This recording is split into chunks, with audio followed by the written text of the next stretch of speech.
Uronyo kain ini bukan hana urusau di dalam. Yang boleh ini bukan hana urusau di dalam. Hana ruh Nabi Muhammad tapi hana urusau di dalam. Kipa hana urusau di dalam. Hana urang Islam, hana saham urang Islam. Tidak ada kemerdekaan Indonesia. Tidak. Jangan bermimpi Indonesia merdeka kalau tanpa jasa dan saham besar daripada umat Islam, umat Nabi Muhammad.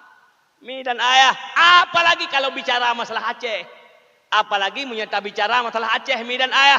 Pakon, karena Nanggro yang hana pernah takluk kepada Belanda. Tidak pernah menyerahkan kedaulatan kepada Belanda. Satu-satunya yang tidak pernah menyerahkan kedaulatan kepada Belanda, mi dan ayah. Hana bangsa lain, kecuali bangsa Aceh. Hana bangsa lain yang ada di Nusantara. Hana kedaulatan lain yang ada di Nusantara. Hana kesultanan lain yang ada di Nusantara. Yang tidak pernah menyerahkan kedaulatan kepada Belanda. Kecuali Aceh. Lain Bandung kajuk kedaulatan. Artinya di bawah penjajahan Belanda. Aceh, urang Silo Bandung tidak pernah menyerahkan kedaulatan kepada Belanda. Nya bukan. Ni pakon Sultan Aceh terakhir di bawah Pulau Jawa. Bahkan diasingkan Sultan Aceh. Karena Sultan Aceh tidak pernah menyerahkan kedaulatan kepada Belanda. Karena Sultan Aceh hana gejuk tiap kepada Belanda. Karena wilayah Aceh hana pernah diteken oleh Sultan Aceh juk ke Belanda.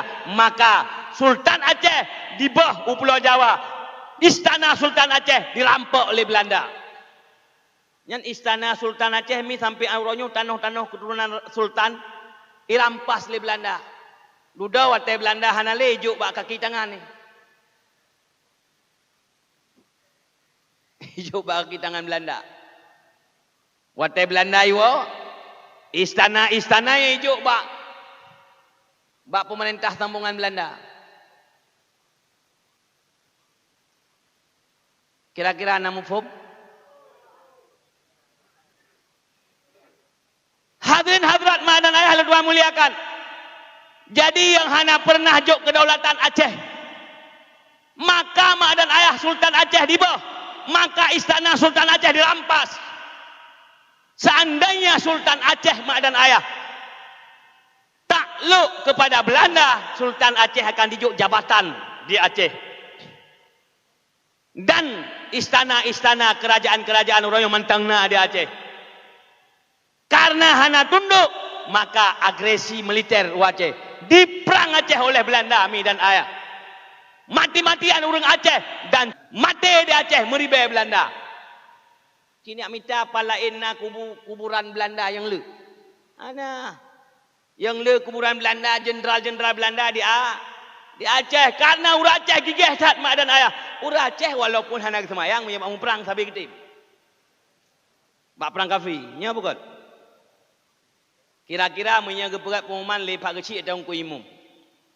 Hoka masyarakat lampaya. Masjid kita kaitan le kafe. Bedah Bandung minang agam.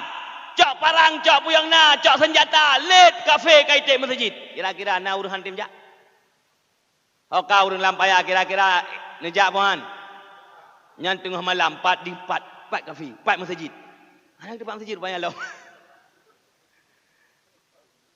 Hana 4 masjid, 4 masjid. Ya ada yang 4 masjid. Gede pun gede. Rupanya handang jam masjid. Tapi karena darah dia mak.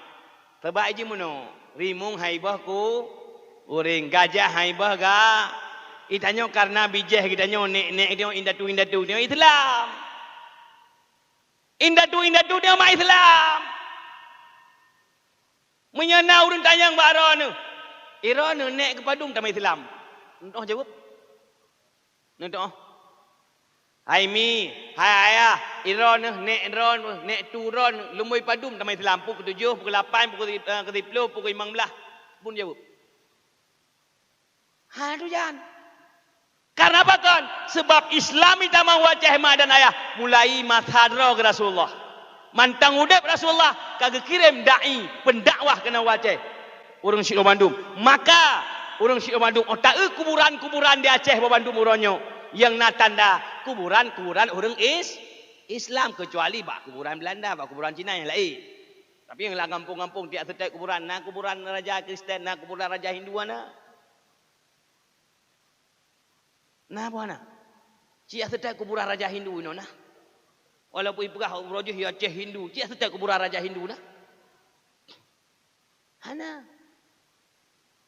Kuburan-kuburan nawai, kuburan aulia-aulia, kuburan para syuhada, kuburan raja-raja, kuburan sultan-sultan. Nah, ke kuburan orang Islam. Artinya, tiap kau Aceh kamu Islam mak dan ayah, kamu keturunan, maka keturunan itu